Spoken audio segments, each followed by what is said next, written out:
Mike calls in from Fairfax, Virginia. Good evening, Mike. Good evening. I'm hoping I'll have time to ask two questions. The first has to do with Reagan. You just brought him up, and the ability to learn.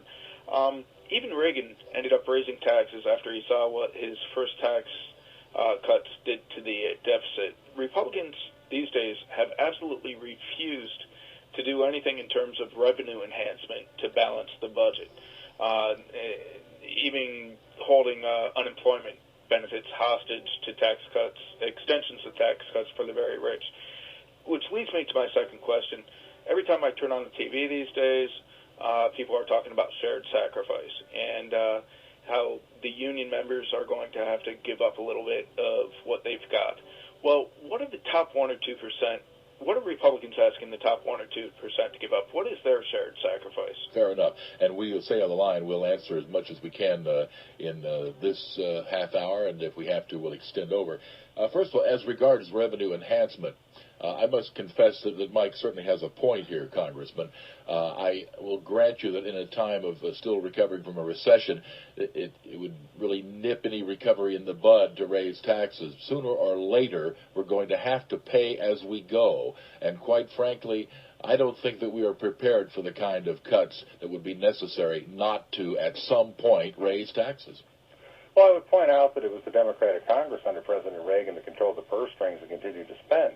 Revenues went up after the Reagan tax relief, just as they did under John F. Kennedy's tax relief that spurred the economy throughout the 1960s.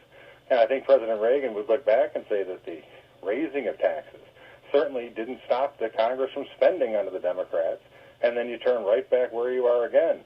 The more they raise taxes, the more they spend money. Then you've got to, at some point, have a balanced budget amendment with teeth in it. You have got to stop people from trying to answer these problems by running those printing presses in the Bureau of Engraving and Printing over on 14th Street. As for the second half, regarding the shared sacrifice that would be asked of the top 1 or 2%, we'll have the Congressman respond to that when we come back here on the Jim Bohannon Show, 1-866-50-JIMBO, here at Westwood 1.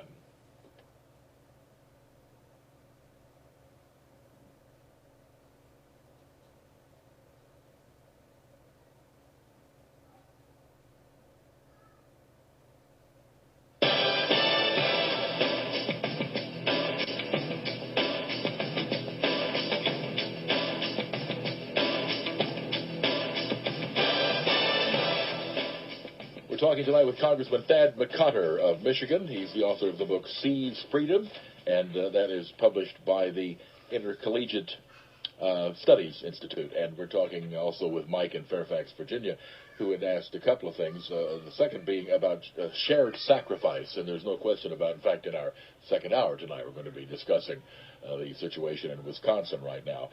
But as regards what working-class people, middle-class people are supposed to give up. The question from Mike is, what are the top 1 or 2% being asked to give up in this shared sacrifice? Well, his request is to raise taxes again on quote-unquote the rich. The reality is it's going to pull more capital out of the economy. It's going to make job growth more difficult, if not impossible. And what's going to happen is there's never an answer as to when is enough enough. Well, what about this? If you think about it, Jim, 47% of the American people do not pay income tax under the progressive income tax.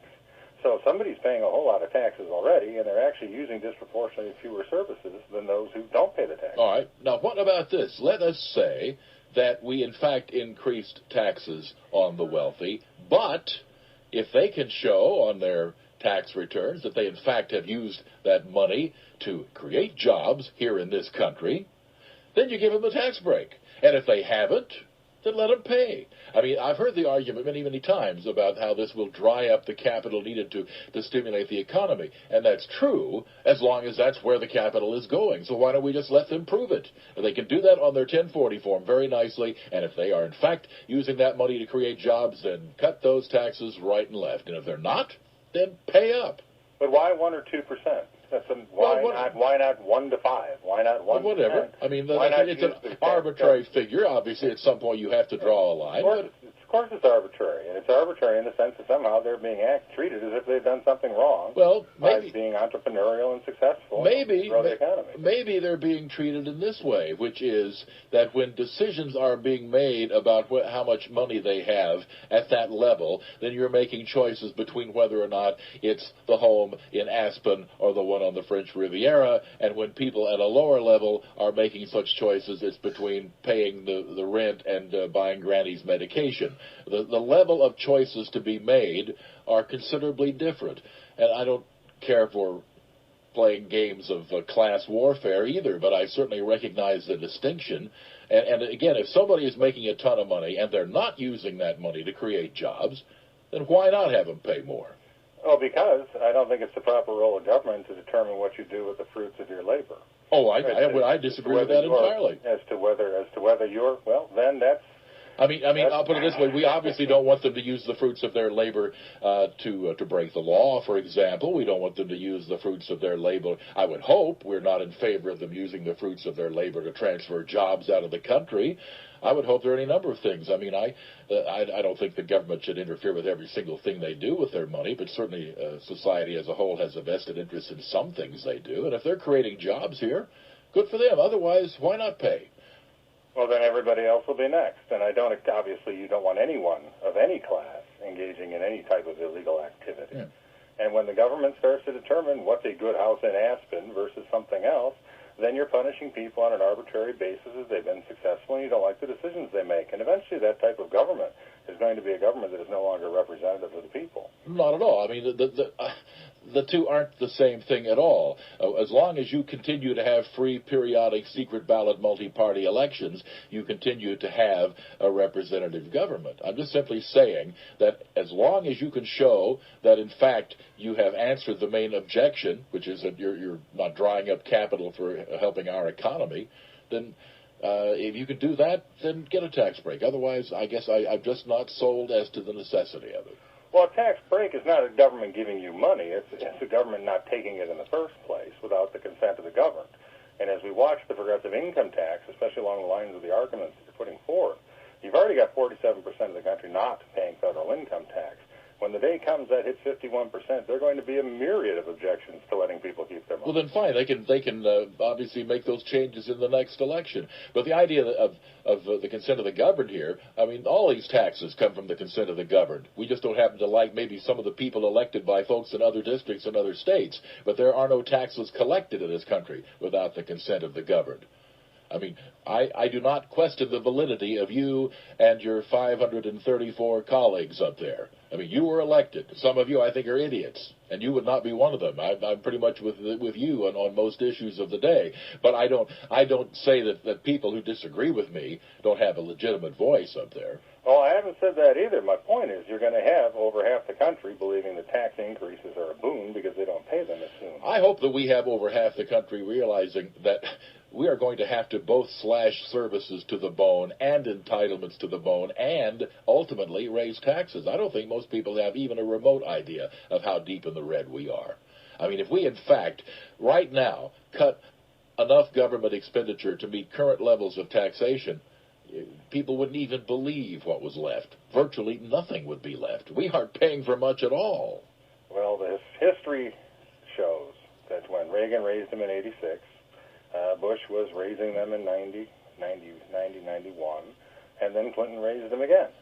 And so if the equation is to somehow, I think, that the tax increase is used to avoid the difficult decisions that are necessary, and we wind up right where we are today. Well, as long as you have a balanced budget amendment with teeth in it, then you're always going to have to pay as you go. And if we had that, which we could have any time we develop some political spine in this country, then I don't really care how much we spend as long as we pay for it, because if we actually had to pay for it, then the level of expenditures would drop right through the floor. On that, Jim, we agree as a co-sponsor of the Balanced Budget Amendment. Oh, good for you, good for you. In fact, I have always favored an amendment to the amendment, which is that except in times of things like declared war or a really serious economic dislocation, and the reason one would not count, you would have to have a surplus budget amendment that would commit at least 1% of all federal revenues to the deficit. Yes.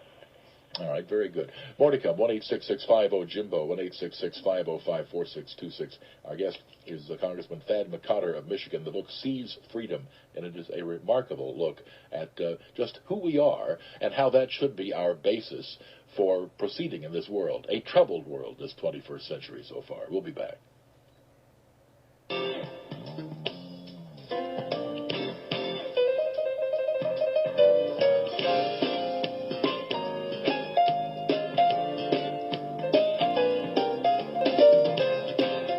Back. This is the Jim Bohannon Show. Congressman Thad McCotter of Michigan is our guest.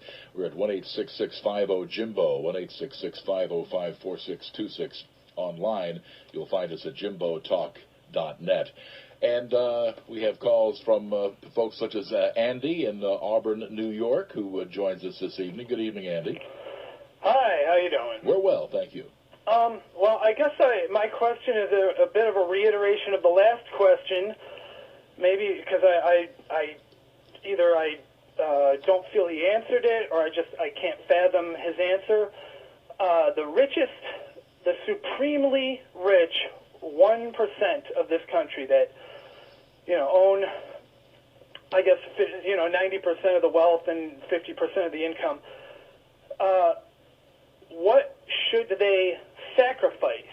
Because I guess his answer was they should sacrifice nothing, because that would be depriving them of the fruits of their labor. Well, I think what he's pointing out, I'll let the congressman answer also, but I should point out that they already are paying a pretty hefty share of the total. And I think that's what you were saying, Congressman, is that they should continue to pay a pretty hefty share of their total, or I don't know, would you alter that? No, we voted to continue the current tax relief as it is for all people across the board that are paying federal income taxes. Now, I'm sure that Andy thinks he has a better way to spend their money than they do. He has a better way the government can take it and invest it, which I have yet to see in my life. Well, Andy, of course, wouldn't be spending it. Our elected representatives do that. Yeah, well, it would still be government. Yes, as elected. Investing your money in places that you wouldn't invest it yourself. Because of well, that depends. I mean, there are things that society has a right to, and among them would be tax revenues. How much, that's up to the people we elect. And if we think they're taking too much, we can always elect somebody else. Right, and it also spends too much of your money, and it borrows too much of your money. And well, it shouldn't be allowed to borrow at all except under really, really narrow circumstances. Well, I think we agree on that. I think that's where we agree. But I think that with Andy, it's just he wants to tax as much as he can out of them and have the government redistribute it. Well, Andy, what do you think?